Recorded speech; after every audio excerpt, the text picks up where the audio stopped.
Mein Anspruch war, weil ich aus der Kunstdruckerszene, auch Kompositdrucker gelernt habe, schon ein bisschen was Besonderes zu machen. Ich wollte unbedingt ein Stadtteil-Shirt machen, weil mit Patriotismus hatte man es ja nun so gar nicht. Lokalpatriotismus, also mein Stadtteil, das war schon da, quer durch die gesamte Szene.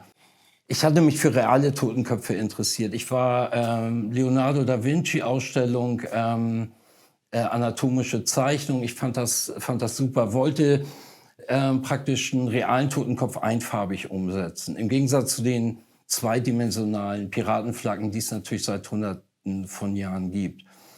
Mein Stadtteil war St. Pauli, also war es klar, da kommt der Schriftzug St. Pauli drunter.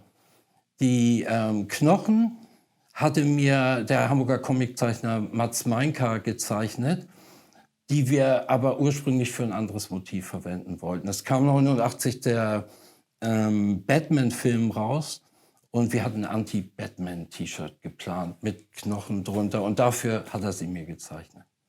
Also der Fanladen war ja nur ein paar Meter von meiner Druckerei entfernt. Als wir dieses Motiv gemacht hatten und noch ein paar andere, wir haben auch schon gegen Rechtsmotiv gemacht, dieses typische zerschlagene Hakenkreuz und so.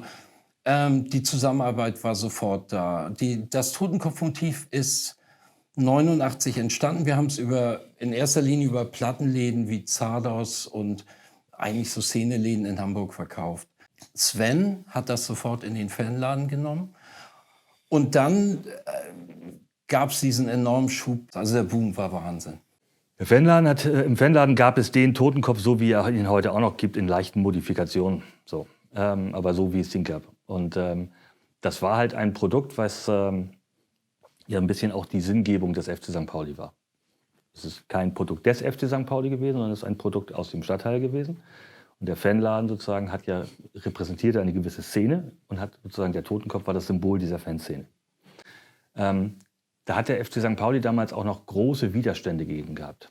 Also der Totenkopf war eigentlich ein Antisymbol für die, weil es natürlich eine gewisse Szene symbolisierte, die nicht den Interessen des Vereins. Mit der professionellen Marketing-Ansatz im Verein war dann auch das Interesse am Totenkopf da. Es gab dann wirklich massiven Streit auch zwischen dem Fanladen und dem Verein, weil man das Gefühl hatte, dass das eigentliche Symbol des Fanladens plötzlich vom Verein vermarktet wird, aber zulasten des Fanladens. Dann gab es halt eben den Versuch vom Verein, einen eigenen Totenkopf rauszubringen. Dann gab es den Markenrechtsstreit, der irgendwann 98 aufgelöst wurde und die Rechte des Totenkopfs an den Verein überging. Bin über den Dom zurück nach Hause und hab da so einen Flaggenladen gesehen und hab dann die Totenkopfflagge gesehen und hab mir gedacht, das wäre doch mal was anderes anstatt braun-weiß. Und hab mir eine gekauft für 10 Mark damals und hab die am Besenstiel getackert und hab die das nächste Mal dann mitgenommen.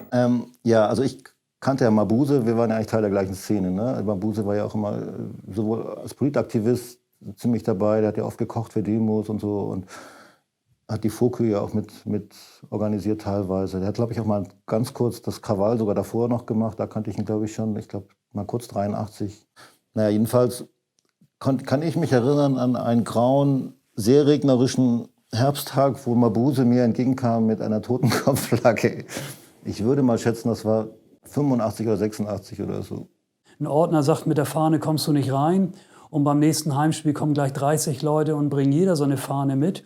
Und dann kam dieser eine Mabuse mit seiner Fahne und seine 20 Fans, seine 20 Freunde, die den Anfang gemacht haben. Und plötzlich hast du gemerkt, aha, da sind so viele, die auch gerne wieder zum Fußball wollen und sich diesen Fußball wieder zurückholen wollen. Und so ging es eigentlich los.